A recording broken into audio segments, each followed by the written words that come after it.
Hi, folks, and welcome to the 19th episode of the Victor Vicent podcast. It's my great pleasure today to sit with Richard Zimmer, an American writer based in Portugal since the late 70s. Zimmer is a prolific author, published in 23 different countries, and bestseller in half of them. His themes are very much into history and identity. So we will explore that. And if you're into that, just stay around. So I hope you enjoyed this episode. Give us a thumbs up and also subscribe to my channel. And I will see you in a sec.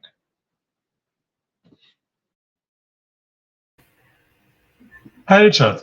Welcome to my podcast. Well, thank you for having me as a guest. I'm very grateful. Yeah, it's a great pleasure. So there's a lot to talk, but we have an hour, so we try to go to all the topics in the depth that we manage. First thing I will be interested is you are now based in Portugal. Actually, not now. You are in Portugal since the late 70s. So if I'm not failing in maths, because I'm not great with numbers, you spend more time in Portugal than in US at this point. So how does it feel to be an expat spend more time abroad than at home? It's the first time I'm talking to one, so I'm very curious. Well, I took Portuguese nationality in 2002, so I have double nationality, American and Portuguese. I worked very hard to learn the language very quickly because I had to give my classes in Portuguese, which was extremely difficult at the beginning because I didn't ever study Portuguese. And I've done my best to participate in the country and not to remain an outsider. So I participate, I vote, I speak my opinions. I have visited more than 400 schools over the last 15 years to talk about my books and literature and the Holocaust, Jewish history, Portuguese history, American history, So I feel like my contribution is to Portugal and to a lesser extent the United States because I'm no longer living there. So I guess I don't really, my identity isn't so tied up with my nationality. It's tied up with, the people I love and what I love to do, which is mainly to write and to design, to make pastels and to sing and my friends and the weather and my garden, and so having a label of whether I'm American or Portuguese, I know it's important for some people and for bookstore owners and for librarians, but I feel like a mutant. I feel like I'm half Portuguese and half American, and that's fine with me. Okay, so you already helped with my second calculation. Like, what is the percentage at this point? So it's roughly half half. And when did you notice that the nationality uh, doesn't matter that much to you? You said that for others it's different. Is it something you were already aware of when you were in US, or you only got to You understand know, when you were in when Portugal? you I think when you grow up in a country, whether it's Portugal or America or Italy or Peru, you take your nationality for granted. At least I did. I grew up, but I knew I was an American, Jewish American living in New York, and I knew American history fairly well, American culture, all the cultural references, whether it's Joni Mitchell or Bob Dylan or historical references like Thomas Jefferson or Frederick Douglass. So you just assume you're American and you speak English, of course, which at that time was pretty much the only language in America. Now we have Spanish and many others that are very, very spoken. Then when I moved to Portugal, I realized that people from all over the world think differently from Americans. They really do have a different culture. They have a different way of thinking about all the most important topics, whether that's friendship or the role of a teacher, literature, sex, time. They think differently also about small topics, obviously. And so at that point, I began to understand that there really are different cultures and different ways of approaching one's life and thinking about one's own life and one's own evolution. And as I spent more and more time in Portugal, I became more and more comfortable with the Portuguese way of thinking. Of course, there's not one Portuguese way; there's several, and it's variable. But I grew more and more comfortable with me just being here in Portugal, and writing and my garden and living with Alex, my husband, and having my friends and teaching my classes. And I stopped thinking about, Mm. what am I, and also when you speak a second language and when you learn a second language fluently, as you know, Victor, you Yeah, become a richer and bigger person. And yeah. again, you stop thinking, I'm Richard Zimler. I only speak English, and my whole reference is American. Well, that's no longer true. I speak Portuguese fluently. I spend my days talking Portuguese. I write my children's books in Portuguese. And Mm. so you become this bigger person who stops worrying about the labels that get put on you. So who has the upper hand at this point? Is this the Richard Zimmer's English speaker or the new, not says new Portuguese? Or it depends on the circumstance. Who is It's the it's who is the boss? it's It's completely circumstantial. If I'm with someone who doesn't speak English, obviously I'm going to talk Portuguese. My Mm. cousin spends a lot of time here. She's from Belgium and she speaks French, so I speak French, and my French isn't perfect, but it's fine. And when I'm in England or Ireland or America, I speak English. It's okay. I am who I am, and I like being able to speak different languages. And maybe I'm a slightly different person in Portuguese than I am in America because the sense of humor is different, for instance, Yeah. and my fluency isn't quite up to the level of my English. So, but again, you just stop worrying about it. If I Yeah. say something wrong in Portuguese, tough luck. Who cares? It doesn't matter. If I say something wrong in English, I can't find the right word, which happens to me now. Yeah. It doesn't matter. And so I think, that's a great experience because when we first visit foreign countries, we get so worried, oh, am I going to say Yeah. something wrong? They're not going to understand me. They're going to think I'm an idiot, and my way of thinking of it is speaking someone else's language is extremely generous. It's a Yeah. generous act. It's saying, I'm willing to leave my comfort zone and to try to become part of your world.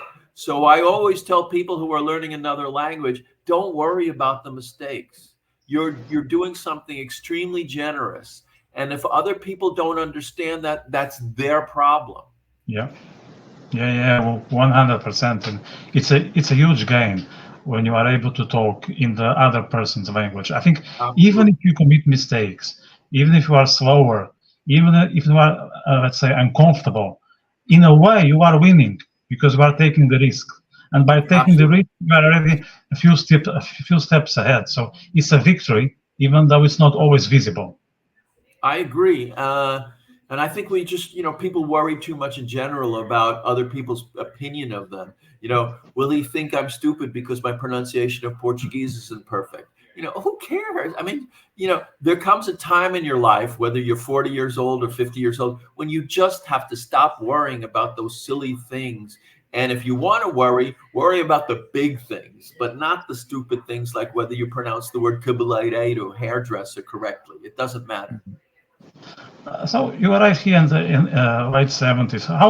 How much Portugal was open, let's say, to foreigners, to Americans, because it was almost after the revolution, and there was a lot of communists all over the Yeah. place who were not the most friends with US, with Well, different orientations, with Jewish, like you. I mean, I'm sure you had some challenges. Can you take us through that? sure. Yeah, the biggest challenge was being an American. Actually, the nobody knew what a Jew was. When I first came here, people would say like, "How do you know you're Jewish?" They couldn't figure it out because being Jewish in Portugal had been taboo for 300 years of the Yeah, Inquisition, and then through the fascist dictatorship as well. So people just what does it mean to be Jewish? Do you not believe that Christ was the Messiah?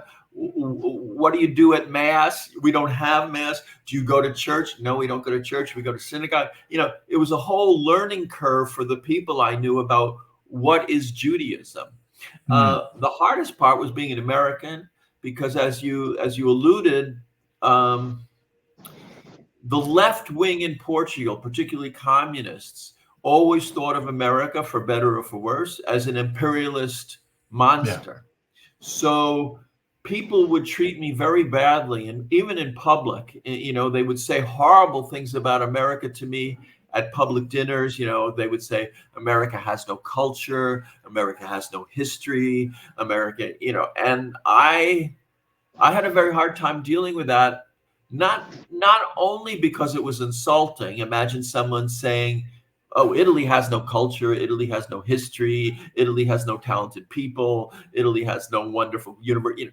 If you were Italian, you might get offended. But more than that, it was, I'm not an American ambassador. I'm just me, Richard Zimler. I didn't create the war in Vietnam. I didn't bomb Allende's palace in Chile and create a coup d'etat. I didn't allow the Indonesians to invade Timor-Leste. I had nothing to do with any of those things. I'm just a little person.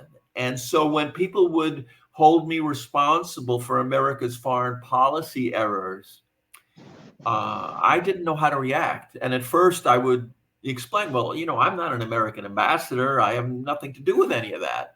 But they didn't understand. They just looked at all Americans as imperialist, horrible, wealthy people who like to exploit the rest of the world. And it took me a long time to get used to that and to stop arguing.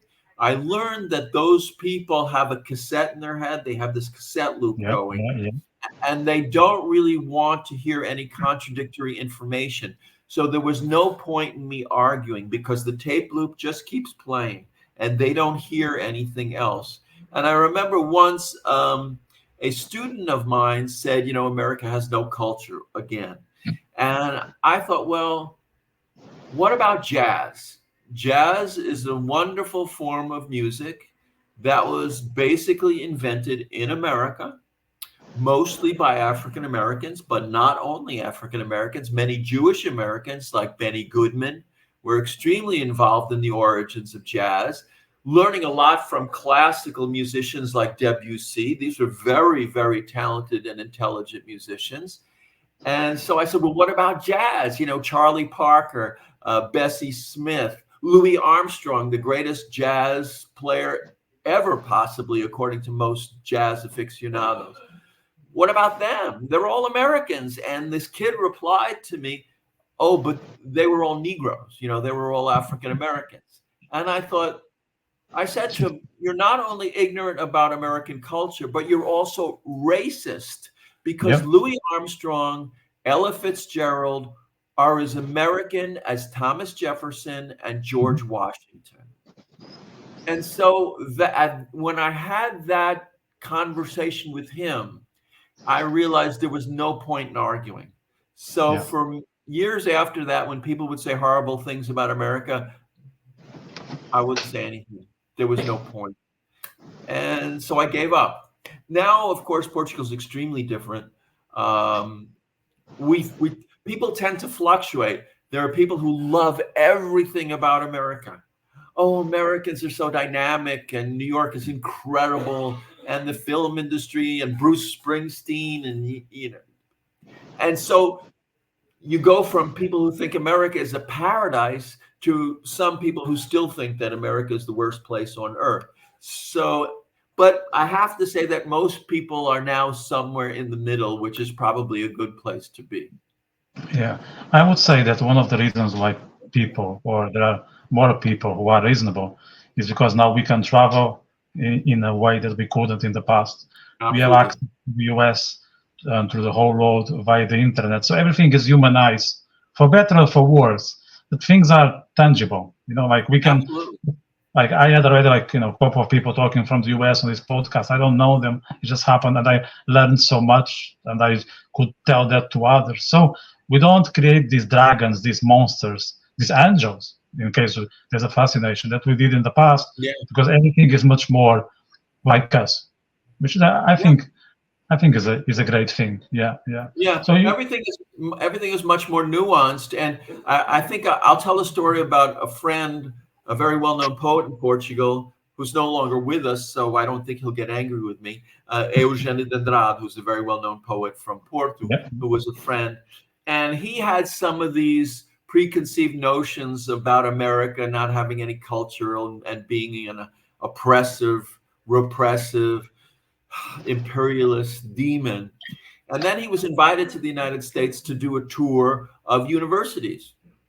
And here he is, this Portuguese poet, not very well known in America, hardly known at all, but he goes to these universities and he's treated beautifully. He's welcomed into a large auditorium filled with 100, 200, 300 students who've read some of his work, sometimes in translation, who have questions for him. He's put up in wonderful hotels. He's treated like a respectable literary person, which he was. And so he did this tour of America, and he came back with a completely different opinion of the United States. And I think, as you say, Victor, that's what happens when you permit yourself to travel and to know someplace. Yeah. That's the biggest benefit of these days, that we can see things in a way that we couldn't. We can see with our own eyes. We can see via YouTube, or I don't know, even the TV. So there are so many channels. But you touched the point of the American universities, which I was thinking of talking a bit later. But now that you touch it, I don't want to leave it. And as a Jewish person who is more left-leaning, I presume, how do you see the way the American universities are reacting to what's going on between Israel and Hamas? Because I know it's so complex, but you might have a perspective interesting for others. Yeah, it's a bit hard to talk about because people are so emotionally involved in the subject and so polarized on the subject that no matter what you say, someone is going to criticize you and insult you and hate you, even if you're very measured and calm and reasonable. So it's a very difficult topic, and it's been difficult for many, many, many years. I wrote a novel about best friends. One is an Israeli Jewish woman and one is a Palestinian woman who grew up in Haifa, and how their friendship is destroyed by the conflict between these two peoples. Because I think that's a very interesting topic as well, is that these conflicts and wars don't just destroy infrastructure like hospitals and schools and roads. It also destroys personal relationships, which doesn't get talked about very much, but for a novelist is a very intriguing and fascinating topic. Basically, how I feel about the American universities, I'm glad people are protesting. I'm always against wars. I'm always against crimes against humanity. I'm always against innocent people being slaughtered and having their houses bombed. And that goes for the Israelis who were murdered by Hamas and the Gazans who are being murdered by Israeli bombardments. I take no side in that sense. I'm against all killing.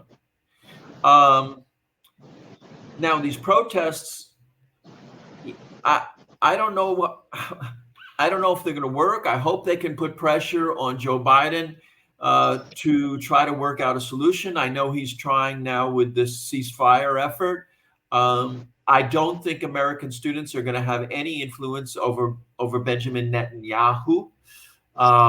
They can try. I hope they do try, but I think the only way to get Israel to stop is for other countries to put pressure on them. And even then, I don't know if Benjamin Netanyahu is going to stop.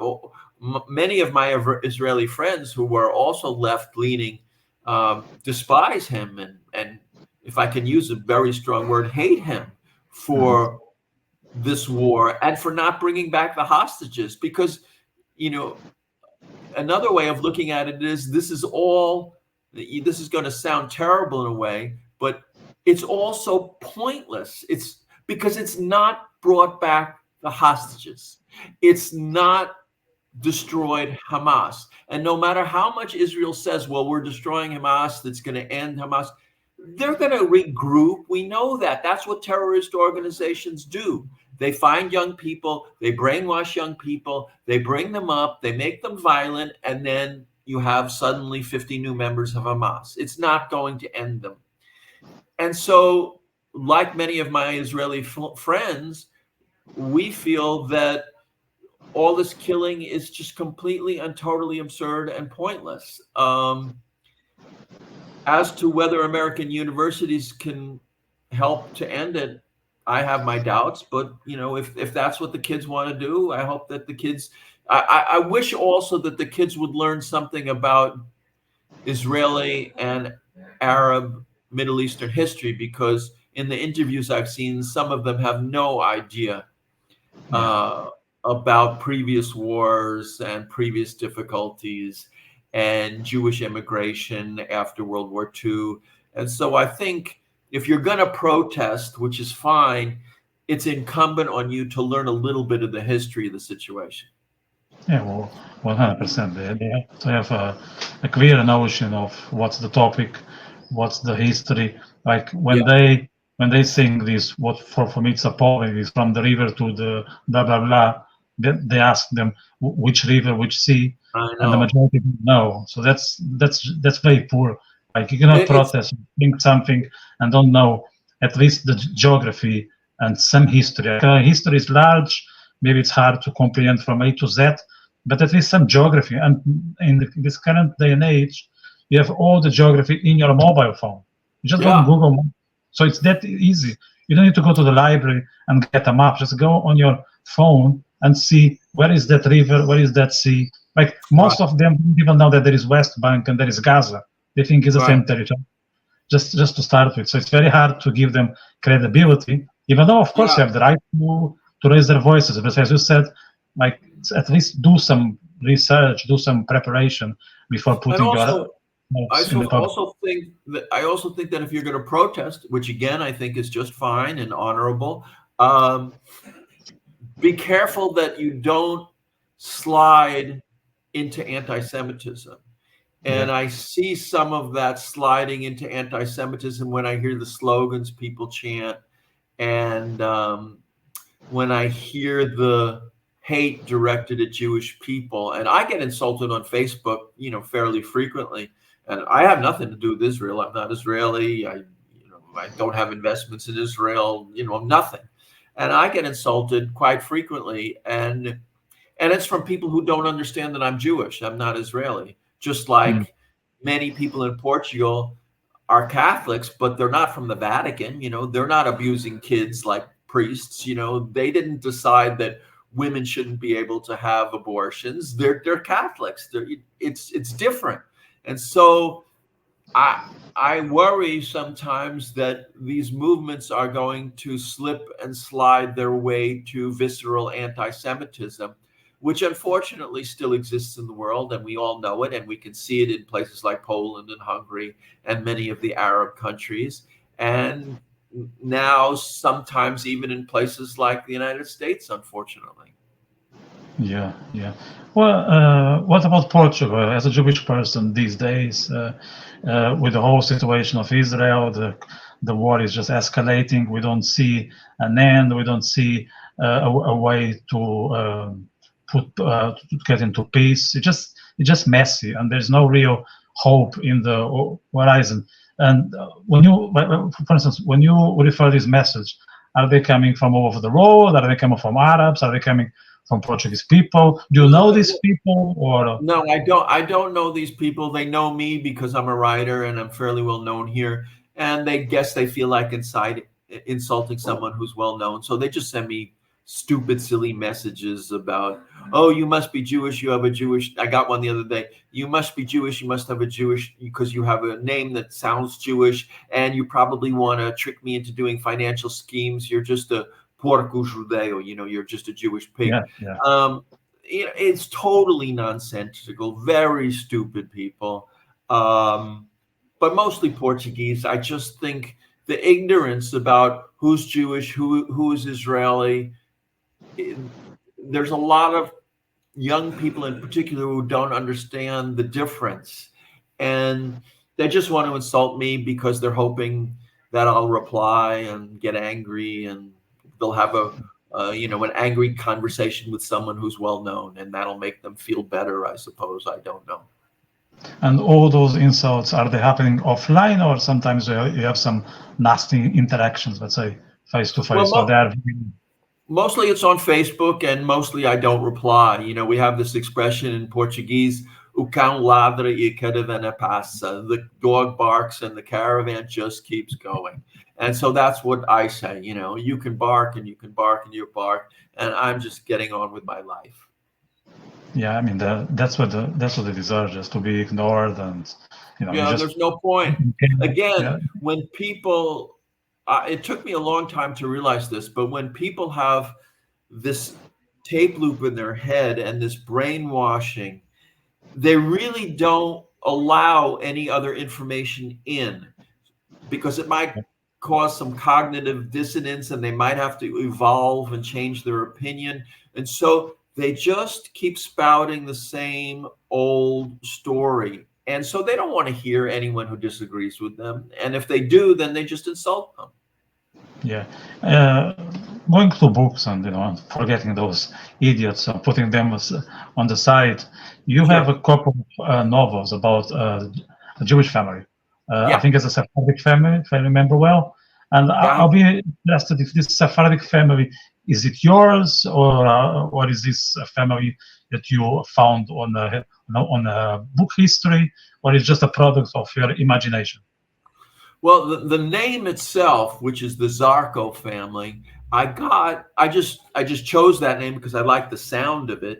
Maybe Yeah. because my last name begins with Z as well, so Zimler Zarko. I have this huge book right back here of records of the Inquisition, people who were arrested.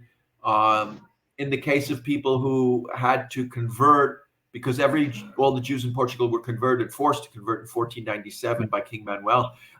We have their Jewish names and then their Portuguese names that they took. And I noticed that the name Zarco appeared every now and then. And so sound is very important to me, you know, the poetic correspondences between words and names. And so Zarco, that sounds really good. And so I invented the Zarco family. In the first book, The Last Kabbalist of Lisbon, is a family of manuscript illuminators, because there was a school of manuscript illumination in Portugal prior to the conversion and the Inquisition. And they live in Lisbon, and you know the narrator is Berechiah Zarco, and then once I finished that book, I wasn't planning on writing a series, but I was working on another book which became called Hunting Midnight, and it was about a man, a healer from southern Africa, a bushman. They call them San now, the San Bushman. Came from South Africa up to Portugal to live with a Portuguese family for a very specific reason having to do with his healing work. And about 100 pages into the novel, I realized he's living with a Jewish family. He's living with a family of new Christians, in other words, converted Jews, who for the first time in 300 years are allowed to take off their masks in public and proclaim quietly that they're Jewish. And so I realized, okay, these are descendants of Berechiah Zarco, the narrator of The Last Kabbalist of Lisbon. So I started writing the series of novels. They're not sequels. You can read them in any order. They're independent. And now I've got, in Portuguese, I've got 7 of them. The last one was in English. It's called The Village of Vanished Souls. It hasn't come out in English yet. Don't know when it's going to come out. But the 2 volumes came out in Portugal and did very well, and people are liking them. So I'm really happy about that. Oh, I'm very impressed. 7 books, since you started, and they are not small. They are, I don't No, know, 100 this pages. last one is Yeah. gigantic. I made a mistake. You know, it was the pandemic. It was COVID-19. And I was very happy living in the 17th century with my characters, Isaac Zarco and Flor Zarco. And I was happy living in the beautiful village of Castelo Rodrigo. For anyone who visits Portugal, it's a gorgeous hilltop village made of granite. And so I just stayed there for 4 years. It took me more than 4 years to write the books. And when I was finished, it was more than 1,000 pages. So that's a crazy thing to do from a commercial standpoint, Yeah. because publishers don't want to publish a book that's more than 1,000 pages because it costs a lot of money. And so, you know, sometimes you do stupid things because that's what you're passionate about. and I was passionate about writing this novel. So that's what I did. Well, I mean, during the pandemic, I think you can explore those ventures because you have more time. Yeah. There's no real appeal to do things. So actually, even myself, like I used to write always in Portuguese, and I started Yeah. writing in English during Oh, good. COVID, and now I do both. I also explore another a couple of other things. So I totally relate to that. But excluding that period, how can you have that discipline? What will be your recipe to be able to write, that massive novels? Because I Sure. think the people out there will be very, very keen to know what is your routine, what is your methodology. Well, I'm very lucky because I've always had this kind of personality where I like to be alone 2, 3, 4 hours a day or more. Even when I was a little kid, I remember very well that I needed 2 or 3 hours just by myself, to Mm, ride my bicycle, to play basketball, to do my drawings, watch TV, whatever it was. Because if I didn't have my 2 or 3 hours, if I was always with other people, I got nervous and anxious and upset, which is mm, why school was sometimes difficult for me. I liked school. I liked almost every subject, math and history and art and music and gym. I liked it all. But mm. having to be with other people 5, 6, 7 hours a day was difficult for me. And so I have the personality of a writer. I like being alone, sitting in front of my computer. It depends on the day, 3 hours a day, 6 hours a day, 8 hours a day.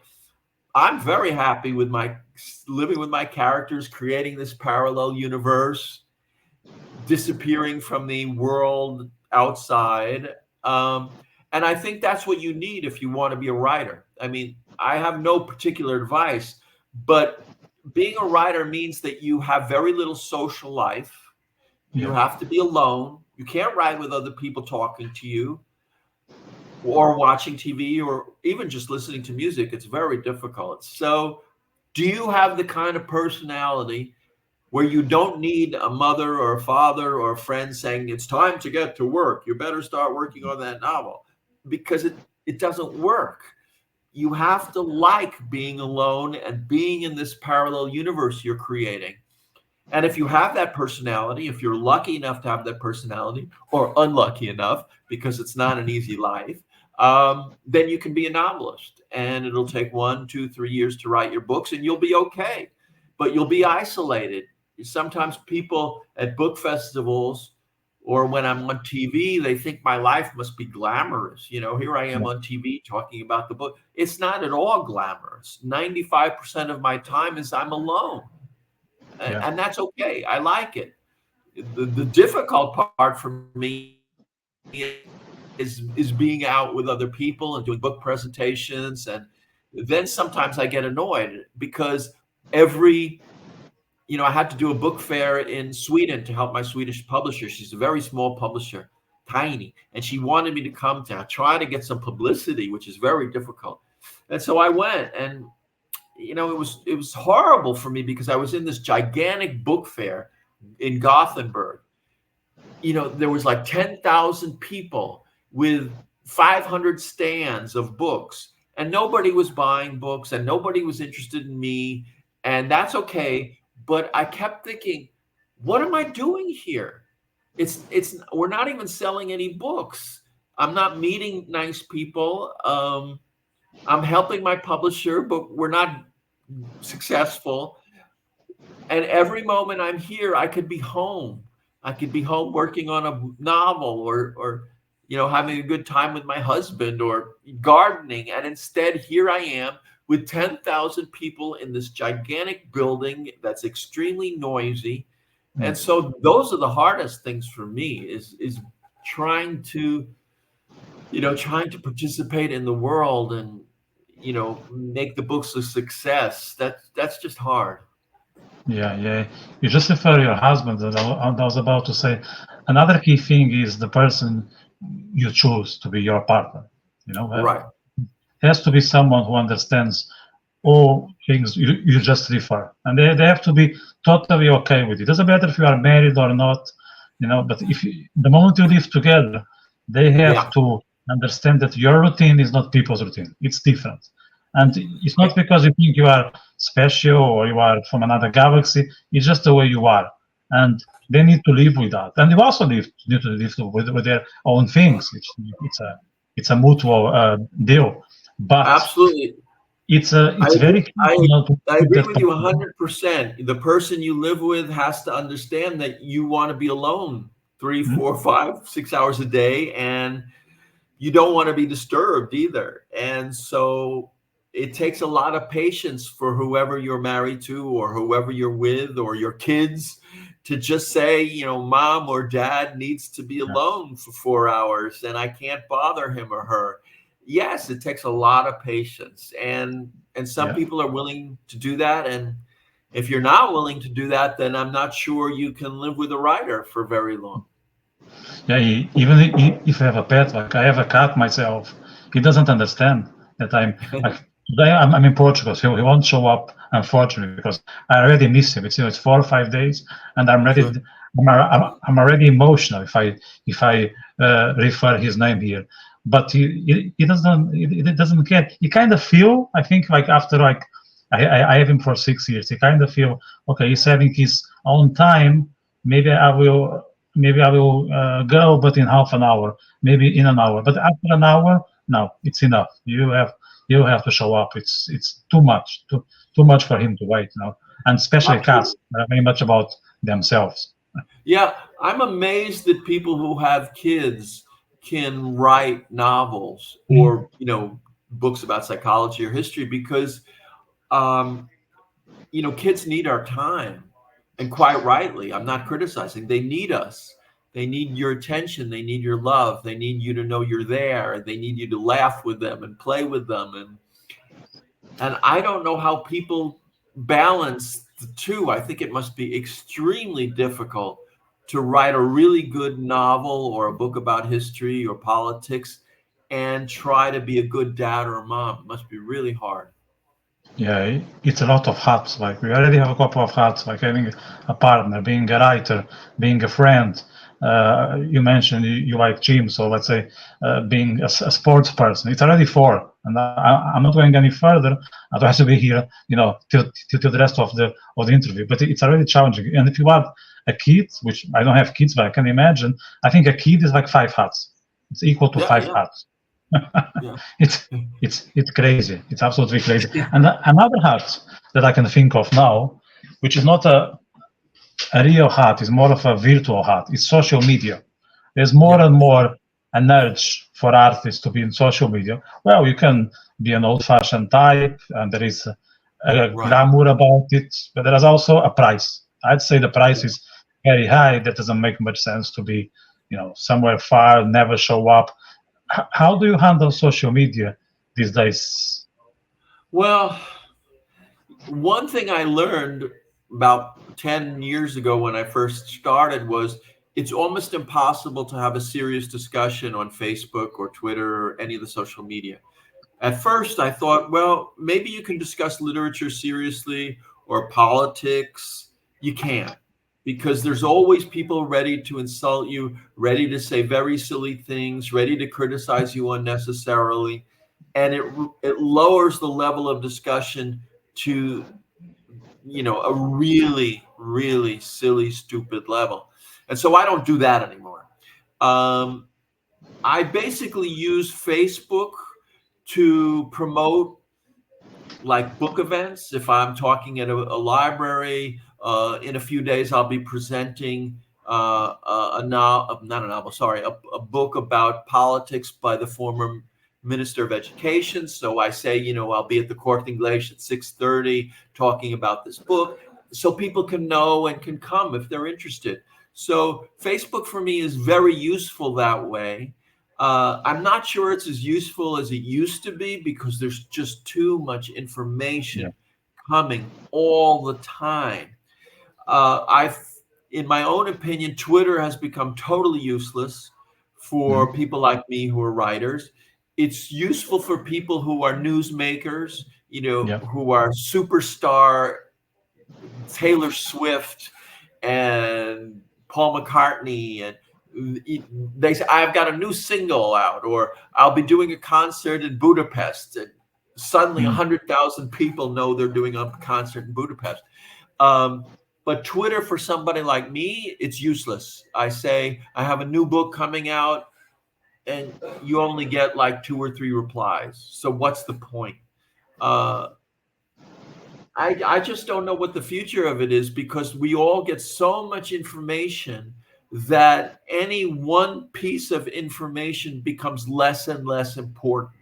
Yeah. And so I'll keep using Facebook, but I just don't know for how long it's going to keep being useful. See, is it fair to say that Facebook, social medias in general, for individuals like yourself, it's more of a PR, where you advertise what you do? Yeah, it's PR. I try to use it just to be funny, just I was at the book fair and I took a picture with the big bad wolf, Lobo Mao. And so I post the picture. I'm just being silly. This is my personality, or I'm traveling and I'm in Arizona or New Mexico and I take a beautiful picture of the landscape. It's really not promotion. It's just this is beautiful. So my posts are a mixture of fun things and beautiful flowers and birds and things that I love, things that I find optimistic and wonderful, and my books. Yeah, so it's half PR and half my personality, and very little politics, because again, as I say, having a serious discussion on social media is almost impossible. Yeah, I agree. And I think it's important to bring beauty, especially because most of things that happen on the digital sphere, they are very ugly and nasty. So if you have Absolutely. the ability to bring something pretty, that Yeah, it's people can stare at and feel happy with that moment. absolutely. They are, let's say, they're seeing an amazing landscape. They can almost taste or perceive the smell. Let's say the Yeah, smell of flowers. I think it's a huge, um, huge thing. Like, if we are able it is. to transmit that thing into others instead of engaging on nonsense discussions. It's only Yeah, about who speaks louder without right. an actual voice. Yeah, and we all need encouragement. We all need beauty. We all need sympathy. We all need empathy. And so I think on Facebook and Twitter and Instagram, we all should try to do a little bit of that. And Instagram in particular is useful because it's mostly just photographs and videos. So I do a lot of videos of my garden, for instance, showing how beautiful the flowers are. And I don't know what effect it has, but at least some people are seeing some optimistic, beautiful side to the universe. Yeah. Well, you had the privilege to me. Maybe I'm being romantic in this comment, but you lived in the 80s. I was born in the 80s. So I was born in 83, just to make everything clear here. And I was always fascinated about that decade for many angles. I like the music very much. I like Sure. the culture, the way that I think people were interacting. I believe it was a time of freedom. I think we got to the pinnacle of individual liberties or individual expressions. I think to me was probably the top, and then after that, well, things I think they took a direction that probably is not the best. So let's focus on the 80s now. So how were the 80s for you? And I know there was a sad episode when your brother, I Yeah. think was 80s, he died. But Yeah. setting that aside for now, we can talk about it maybe in 5-10 minutes. Let's just focus on the beauty and the positive things Okay. of that. Well, If the there was some. 80s, yeah, aside from my brother's illness, the 80s were a period of great evolution for me personally, because I fell in love with Alex at the end of 1978. My husband, Portuguese from Mozambique, scientist. And so the 80s was my introduction to falling in love and creating a relationship with someone and remaining with that person and learning to respect that person. It's easy to fall in love with someone. It's very difficult to respect that Yeah. other person. When their opinions are different, when they do something you don't understand. And I think one of the differences between a mature person and a mature relationship is that respect. You go Yeah. out to dinner with a couple and they argue with each other and they say mean things to each other. They may love each other, but there's no respect. And that relationship is doomed, in my opinion. So the 80s was when I learned how to love and how to respect and the limitations of a relationship, that it wasn't going to solve all my problems. I was still going to have difficulties learning how to write and getting published, and problems with my family. So falling in love solves certain things and doesn't solve other things. And so that's a learning process as well. So the 80s for me were, if I had one word, it's personal evolution. That's two words, Mhm. personal evolution. Yeah, and that's a massive one. I think that that's a journey that everyone needs to embark at, at some point in life. Some people will be lucky enough to have it, let's say, I don't know, when they are 20, some only around 40, but it has to happen, and has to happen like for good. And people need to be fully on board with the idea that they won't be the same that they were before, and part of them is going to die, but that's part of the transformation. Otherwise, it's just something temporary, and it's not really effective on the long term. Well, I agree 100%. It changes you forever. And that's a good thing, but it takes some getting used to, because I'm not the same person I was before I fell in love. I was very different.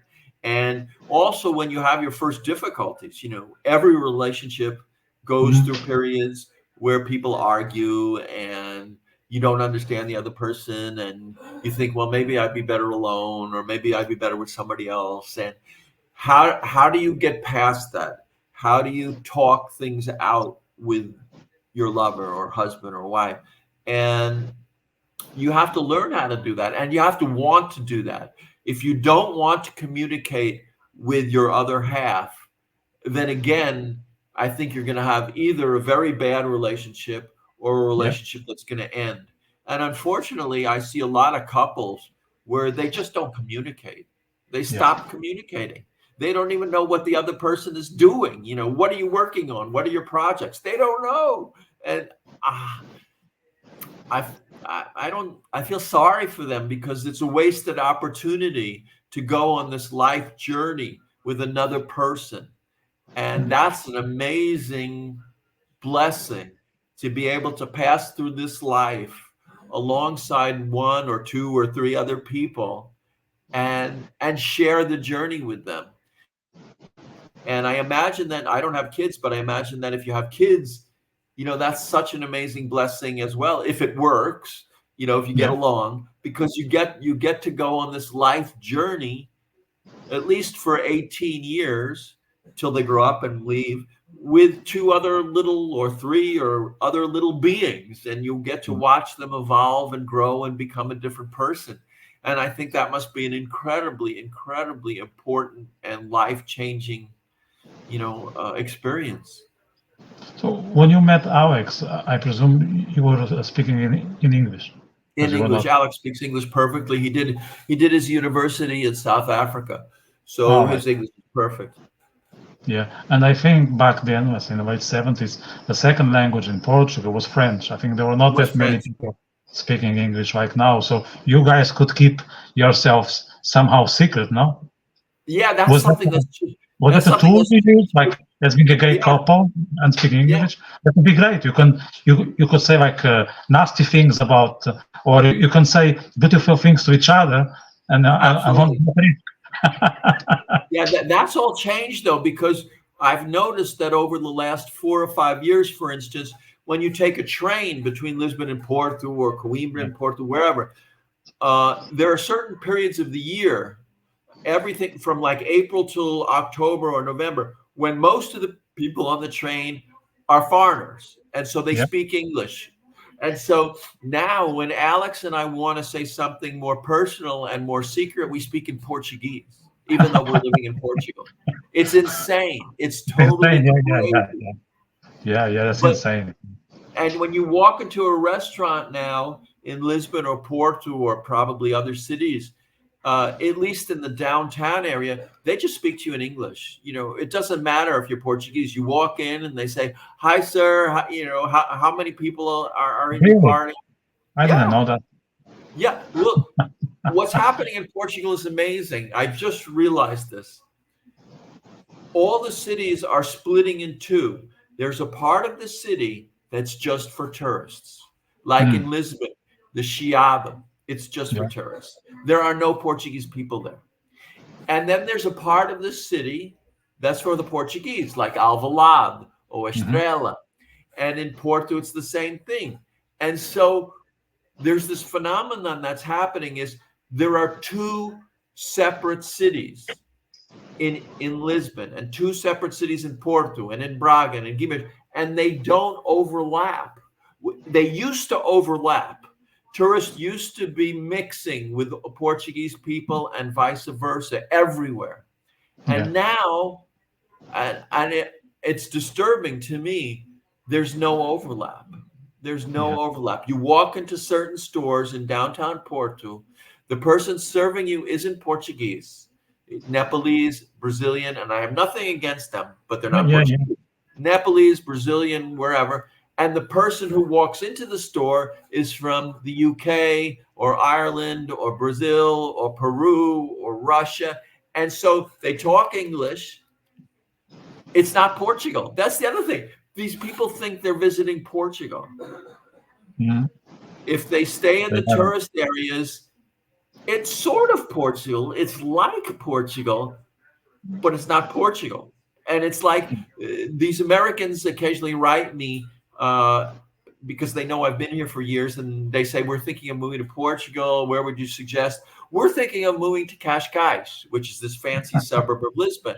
Yeah. And Yeah. I Yeah. say, well, if you want to move to Portugal, don't move to Cascais because it's not Portugal. It's a foreign enclave. Yeah, I'm not sure they like me saying that, but it's true. It's true. Yeah.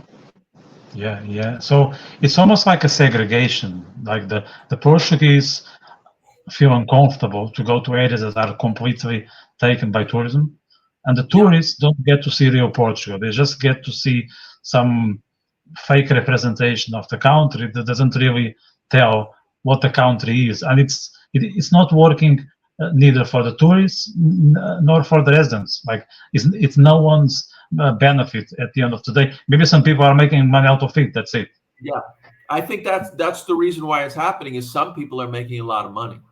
Um, I think eventually the mayors of Porto, Lisbon, Braga, Guimarães, Faro, they're going to have to change something because it's become too much. If you go to downtown Porto now, like the Rua das Flores, Yeah. there's nothing Portuguese there. And the Rua das Flores is probably the most beautiful street in Porto.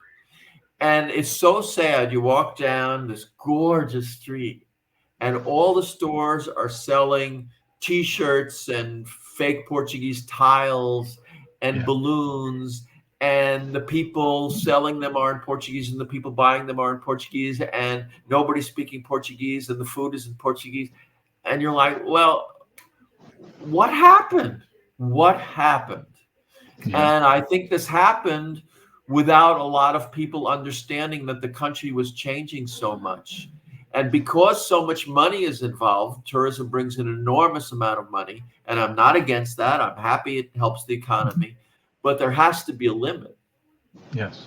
Yes. Yeah. So you are an American man living in Porto, and for the people out there that are not familiar with this, Porto is a very charismatic city, and people take a lot of pride about being from Porto. You know, that's I would say, and just also for people to know the Portuguese, I'm a big FC Porto fan.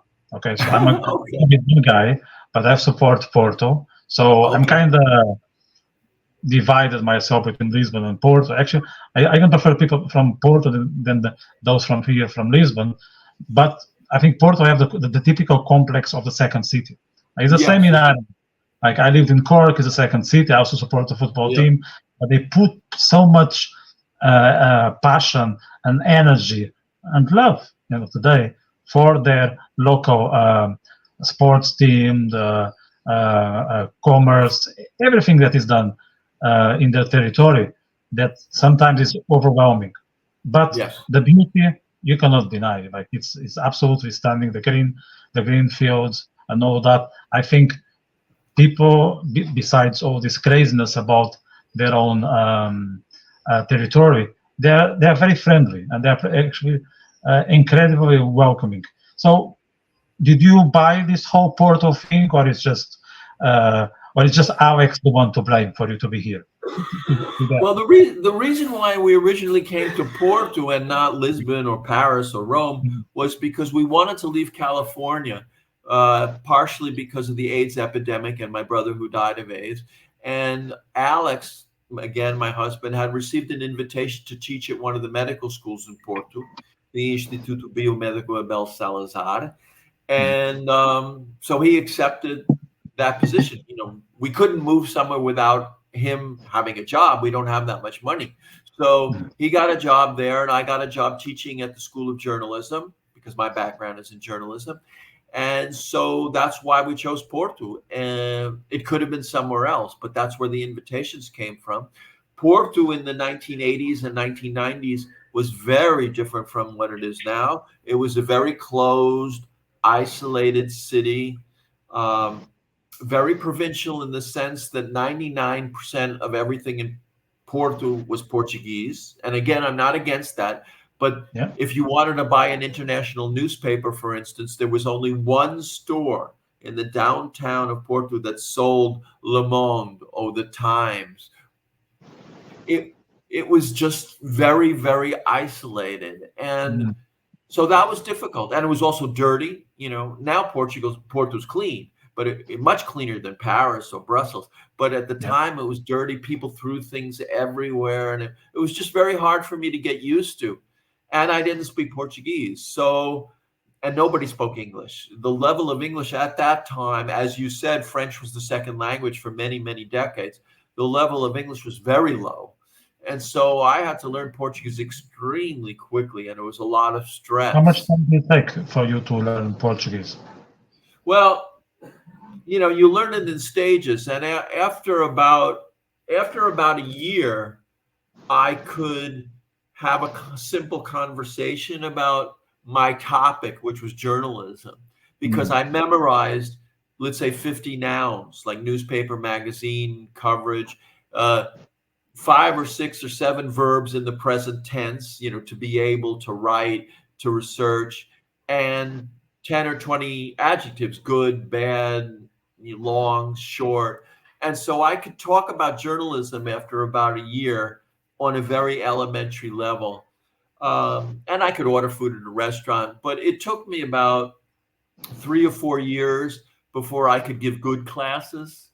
Because if you don't speak a language well, you can't give good classes. It's just impossible.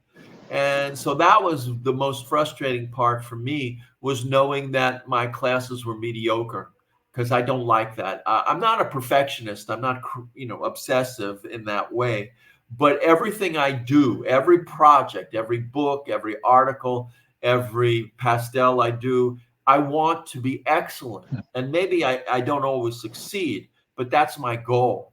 And knowing that my classes were mediocre was extremely upsetting to me. No. There's a lot of frustration about not being able to communicate or struggle to express what you think, or sometimes even you want to ask questions because you want to know more about what the person is saying, and you just can't. And you can come across as someone uninterested. So you have to be very, very, as an expat, I know, you have to be very strong and not be dragged by negative emotion. But at this point, you write in both Portuguese and English. So how do you decide if you're going to write in Portuguese or in English? Right? Well, what is the novels I write in English because it's just too complicated a process to create this huge parallel universe I don't think I could do it in Portuguese, or if I did it in Portuguese, it would be very mediocre, and I don't want to write mediocre books. So I do it in English. The children's books are shorter, simpler vocabulary, in some sense, a simpler emotional range. So I write those in Portuguese, and I have someone, do a revisão, we call in Portuguese, correct things and go over it. And it's the same thing when I write an article. I mentioned that I have to launch someone's book. And so I wrote my text out completely. And then I sent it to a friend of mine to correct the grammar. Because no matter how hard I try, no matter, I put so much effort into writing it in Portuguese beautifully, I always make mistakes. And sometimes the mistakes are obvious and I hit myself on the head. And sometimes they're not. Sometimes it's just because I've said something that's correct grammatically, but it's awkward. No one would really say that in Portuguese. So I have a friend who's very generous and who does it for free because he likes doing it. And so I send him the text and it comes back perfect. And I love that. And it's a huge challenge to write in Portuguese as well. As you know, writing in English for you must be a huge challenge, but it's very rewarding when we can write something that's good in a second language. Yeah. So that's between yourself and the reader. So then depending on what you are writing, you decide whether it's better with English or in Portuguese. But you have in consideration who is the public. But there is another kind of communication we all do is between us and ourselves. So, and sometimes you can decide, let's say you want to write a few notes about, I don't know, what you are going to work on tomorrow. So you can decide that, okay, I'm going to take those notes in Portuguese, in English. I think that's no big deal. But there's one that for me is very fascinating for expats. When you dream, because then it's not your decision. So in which language Richard is dreaming at this point in time? Probably I mostly dream in English. I notice sometimes when I wake up, you usually recall the last dream. It's usually in English, but occasionally I do dream in Portuguese. And occasionally I find myself just when I'm alone, I'm thinking in Portuguese. I have a difficulty that some people don't have. I have difficulty switching between languages. So if I'm talking English with you now, it's sometimes difficult for me to switch over to Portuguese or to French, for instance. It takes me a minute or two. And I notice it's especially difficult when I'm talking my two foreign languages, French and Portuguese. If I'm talking to my cousin in French for an hour or two, and then I have to talk Portuguese, it takes me like 5 minutes. Because my brain, I don't know if I'm different from other people, my brain is just structured in French for those 2 hours.